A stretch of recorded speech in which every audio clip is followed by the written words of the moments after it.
Yung salary lang po, parang salary grade 29, mga umabot po ata ng parang 300 noon. And then when I left, it's almost 400. Hindi pa po kasama yung board meeting allowances and mga draw So allowances. so PCSOG general manager earns roughly around anong I ballpark figure cannot ka recall. buwan-buwan? Mga more than 300 siguro or So ganun mga po. 300,000. Parang parang- hindi ko na. bakit- And dung later part, parang there's an increase.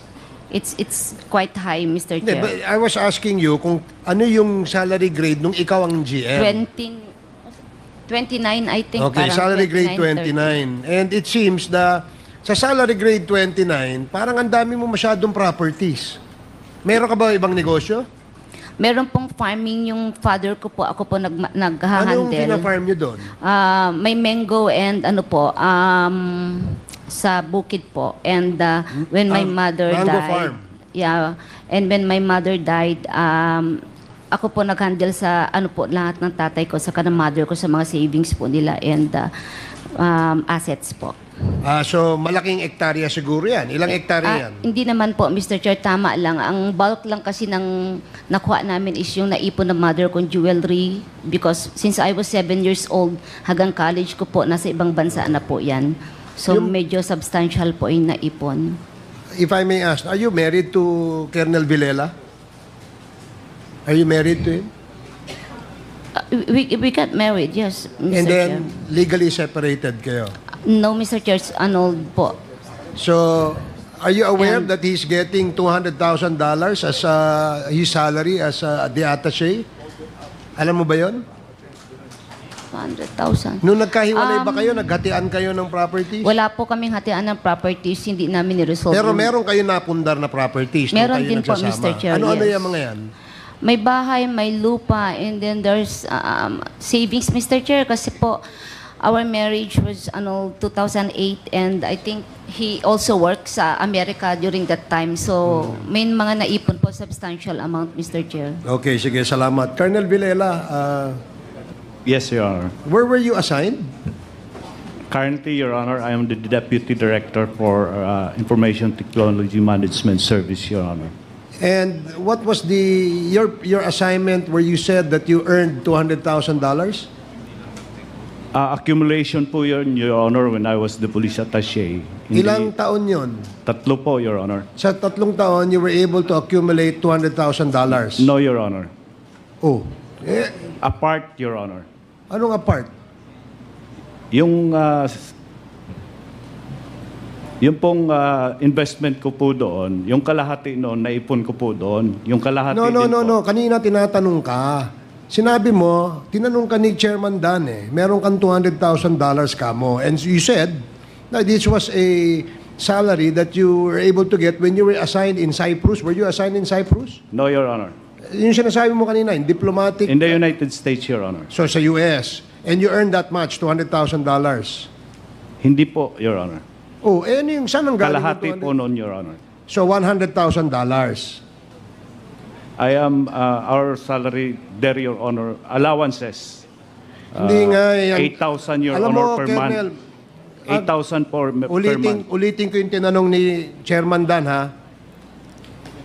Sabi niya, meron kang $200,000, di ba? Is that correct?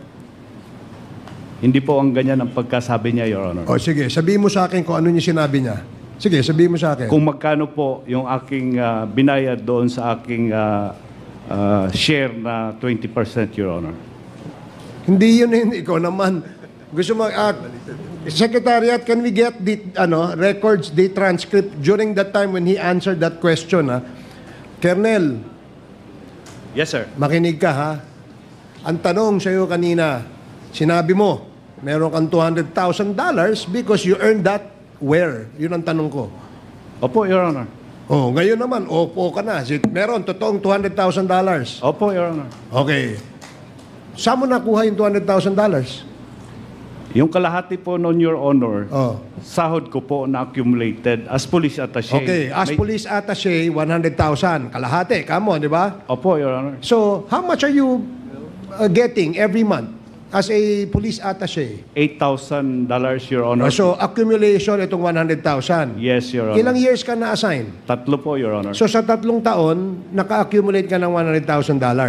Opo, Your Honor. O, yung $100,000 na extra. Sa mga negosyo ko po dito, Your Honor. So, lahat ito, in-accumulate mo in a span of 3 years. Hindi po, Your Honor.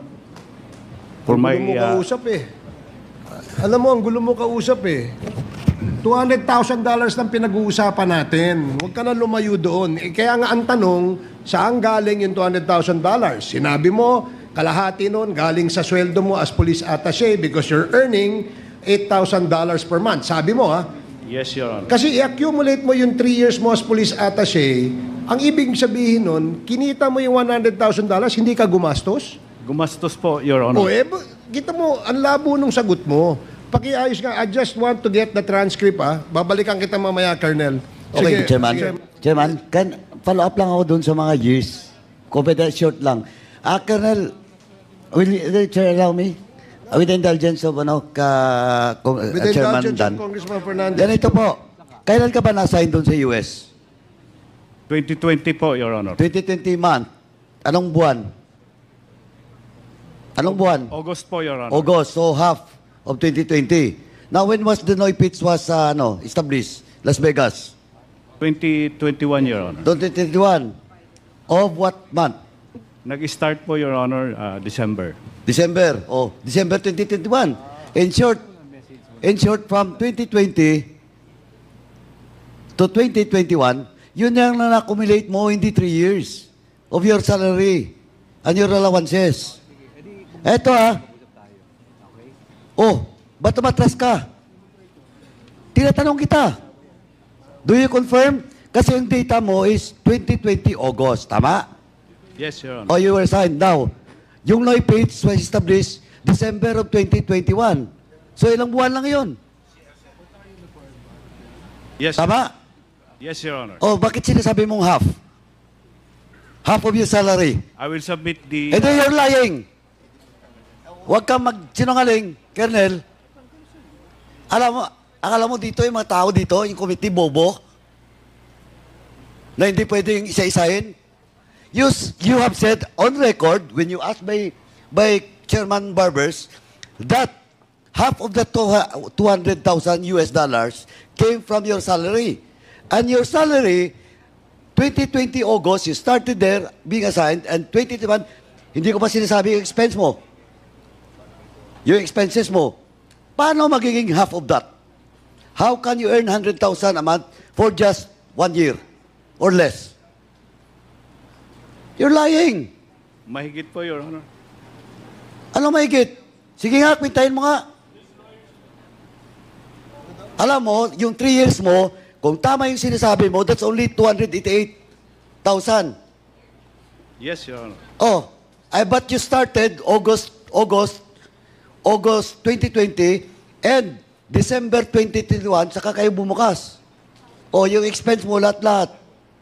Who are those Ito, Colonel, marami pa kaming tatanong sa iyo. If, in the next topic, pag nagsinungaling ka, baka mapakontempt ka. I'm very willing, Your Honor. You're very willing. Okay. Now, sino yung mga incorporators? Mga...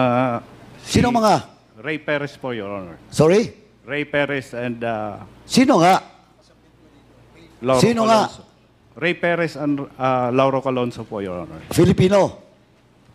Filipino-Americans, Your Honor. Saan address? Doon po sila based, Your Honor. Saan nga doon? Sa California po, Your Honor. California. Saan sa California? In In where? Los Angeles, Your Honor. Saan nga? Los Angeles po, Your Honor. Los Angeles. Now, how did you know these people? They were my brothers, paternity brothers, Your Honor. Fraternity brothers. Yes, Your Honor. Anong trabaho ng dalawa? Doon. Restaurateur po si Mr. Calonzo, Larry Calonzo, Your Honor. Yung Noipits, di ba? Matagal na po yan, Your Honor. 2013 yan nag-umsa. 2013. Pumasok ka lang 2020. Opo. 2021. December. Opo, nung mag-open ho sa Sa Las Vegas. Las Vegas, opo. Please. Eto Mr. Chairman, I move to for Colonel Villela to submit his SALN in the year 2019 up to 2022, Mr. Chairman. When was the last year you were assigned in the US? Last year, Your Honor. When was that? 2023, 2023, September po ako na uwi, Your Honor, dito. 2023 September.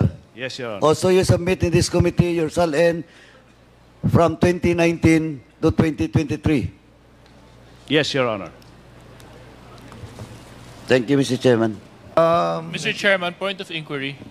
What is the inquiry?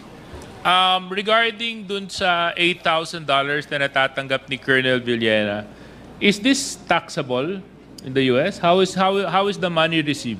Yeah, I believe so, Your Honor, that is a taxable, if that is the gross amount of the salary that Yung is ba getting. yung buong amount o yun yung take home mo, Colonel? Buong amount yun, Your Honor, dito po inaano yon, binibigay sa amin. Pinapadala po doon, plus yung sahod ko po as a colonel, Your Honor. So Hindi pa taxable kasama. yung $8,000? Dito po, Your Honor, hindi po. Hindi. So dito kasabay ng sweldo mo, pinadadala buo. Ganun. Yes, Your Honor. Nandito po sa land bank po. Dito po Okay. pinapapasok. Thank you very much. I just wanted to get clarified on that. Thank you, Mr. Chair. Thank you, Congressman. Mr. Chair. Please proceed. And Okay, we have, matatapos na ako. Okay. Please wrap it up. Colonel Villela, were you a former finance officer ng PNP as controller ng PD sa Iloilo? No, Your Honor. I am the provincial director of Iloilo, Your Honor. Hindi ka naging finance officer? Never I was assigned in finance, Your Honor. You were assigned? No. Never. Okay. Mahilig ka rin sa mga Rolex. May Rolex ka. Meron po, Your Honor. Ilan ang Rolex mo? Isa lang po, regalo po sa akin, Your Honor. Isa lang. Sino nagregalo sa'yo? My wife po, Your Honor. Yung wife mo ngayon. Okay. Kailan natin nabili to? Nung panahon na tayo nasa police attaché? Opo, Your Honor. Okay. So, basically, nabawas yung... anyway. Meron ba kayong property sa Samal?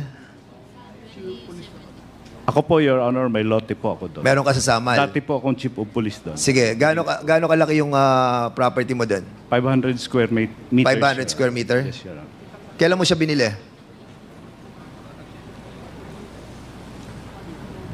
2014 ata, Your Honor. I cannot recall, Your Honor. Okay. GM Garma, meron ka bang property sa Samal? Meron po, Mr. Meron ka Chair. din. Magkalapit kayo, correct? Hindi ko po alam, Mr. Chair. Ilang square meter ang lupa mo sa Samal? Parang 700, Mr. Chair. 700. Lot, Griar, may lupa ka sa Samal? Wala po, Your Honor. Sure ka? Yes, Your Honor. Wala. Wala po. Sige.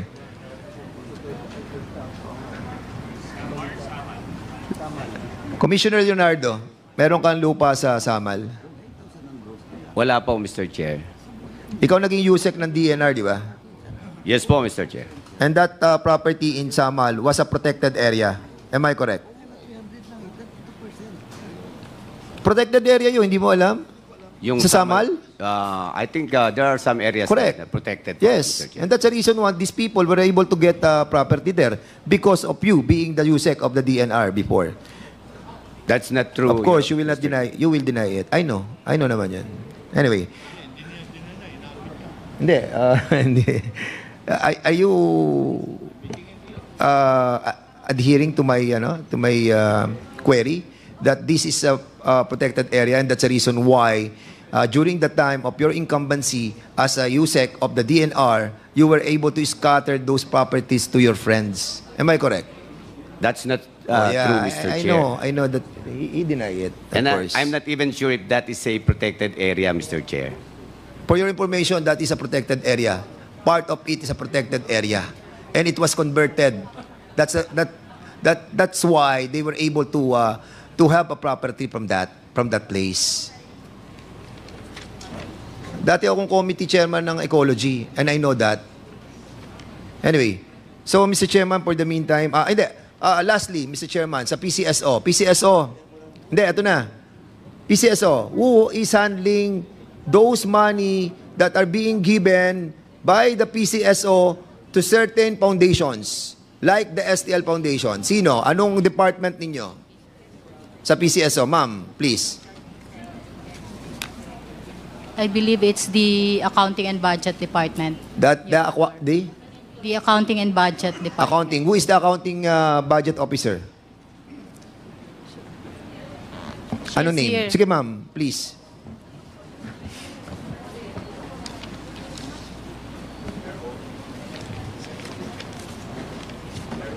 Yes, please answer. Yeah, good morning po. About doon po sa pera ng PCSO na dinala sa foundation ng STL that was given to Mandawi through the STL party list. Per our records po, meron po kaming binigay sa Mandawi City in the amount of 2 million para po doon sa typhoon victim ng Yes. Odette. Yeah, at ang nagdala ay si STL party list Ibon Barondog. Wala po akong alam kung sino Hindi po nga, ang can you nagdala. kindly tell us, can you kindly submit to us all the money that was transferred from PCSO to the STL Foundation? Can you do that? Titingnan ko po sa record namin. Oh, tingnan nyo sa record, Yes, no? and I will submit po. Okay, submit to us a certified copy of that transfer of money, to the STL Foundation. Yes po. Okay? Your Honor. So, we'll be expecting that, And,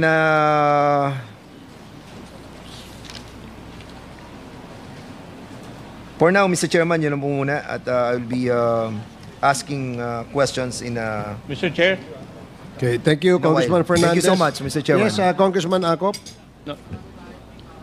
I with the indulgence General Paduano. of Congressman Okay, Congressman Paduano. Chairman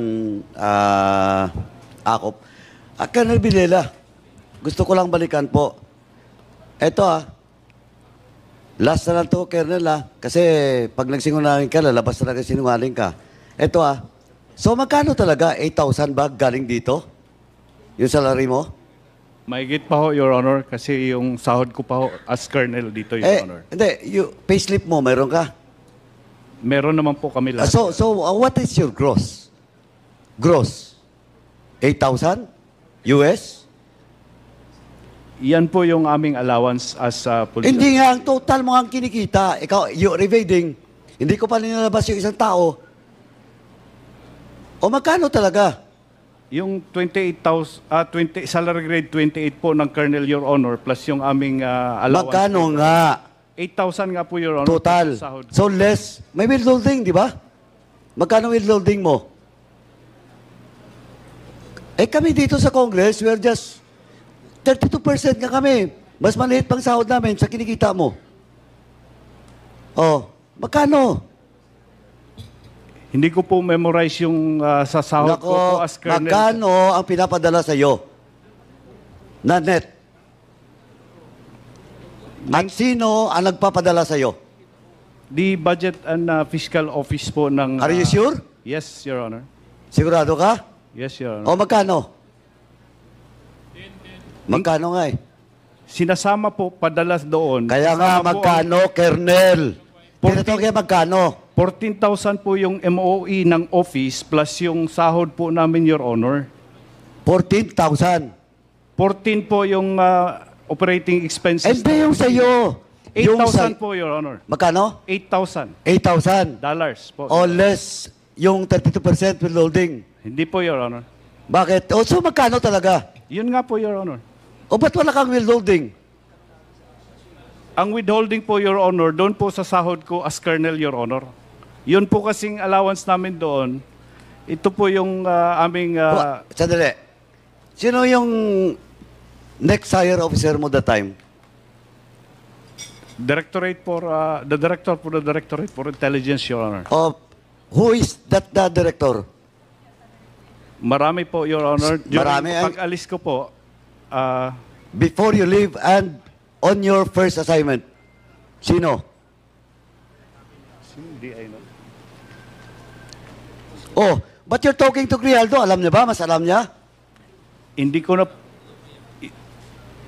Eto Colonel last na to, papakontempt kita. Yes, Your Honor. O, sino? Are you willing to be cited in contempt? Willingly? Hindi ko na po maalala, Your Honor, yung DI na pag-alis ko, Your Honor. Pwede ba yun? Pwede ba yun di mo matandaan? Yung unang principal mo, nung na-assign ka, that was August 2020, as your statement. Hindi mo alam? Or you just evading because papatawag No, Your namin siya? No, Your Honor.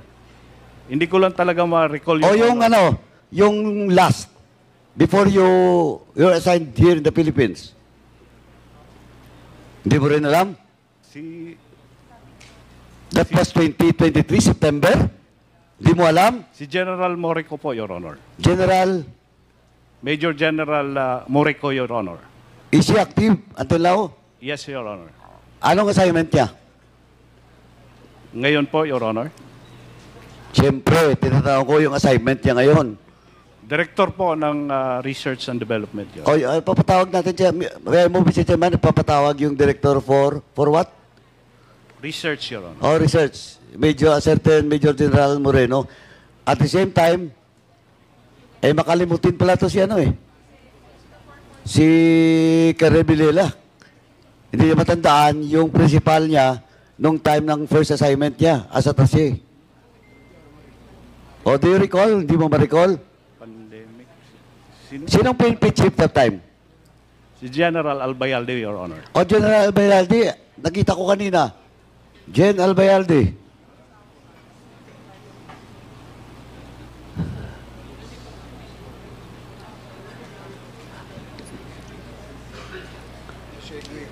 General Albayalde, sino yung official niya that time? Mr. Chairman, if he's telling when he was assigned sa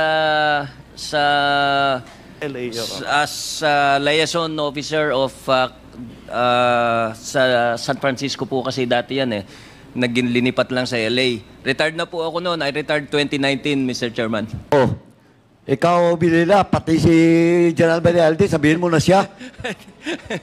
Retired na po ako 2019, Ikaw, Mr. sinungaling ka. Hindi ko na, kasi siya ang nakapirma po, Your Honor, sa appointment ko. Sandali, ba't siya nakapirma? Retired na nga siya That was August of Process kasi 2020. Sandali, please wait to be recognized by the chairman. Oh, your assignment was August 2020. How come General Albayalde will sign your document? 2019, retired na siya. You're lying again. Elaborate, Mr. Chairman. Opo, yung signature kasi, it will be signed and then it will undergo process kasi kiniklear pa po sa embassy yan. Matagal po yung process niyan, Mr. Chairman. So, naiwanan ko na po yun. Nung pagkapirma po yan, it's not after you sign it, assigned na po yun. Magkiklear pa po yan, they have to give their credentials and all. Okay, we'll take in, sir, Albayalde will take in. Now, question, balik ko lang, sino? Hindi mo rin matandaan. Nakatanggap ka ba ng order that time? Yes, Your Honor. O, hindi mo tinignan kung sinong pumirma? Sinong boss mo? Ang na-assign po kasi ako ng Iloilo. After that, na-issuean po ako ng order January dahil pandemic po noon. Hindi na po kami nakaalis kaagad, Your Honor. Ang tinatanong ko nga, you stayed there for 3 years, di ba? Yes, Your Honor. O, hindi mo alam? Marami po kasing naging DI, Your Honor, that time. And Anyway, sino yung highest official ng PNP active here? Eto, Colonel, kasi medyo nakapagtataka. Anyway, Mr. Chairman, I move that we get the assignment of Colonel Villela. naalala ko na, Your Honor, si General Agustin po, Your Honor. Major General Agustin, Your Honor. Is he active until now? Retired na po, Your Honor. Retired. Mr. Chairman, I move to invite Mr. Agustin in the next hearing. Para magkaalaman tayo. Mr. Chair. Comsec, please take note of the to be invited resource persons in our next hearing. Retired Major General Agustin.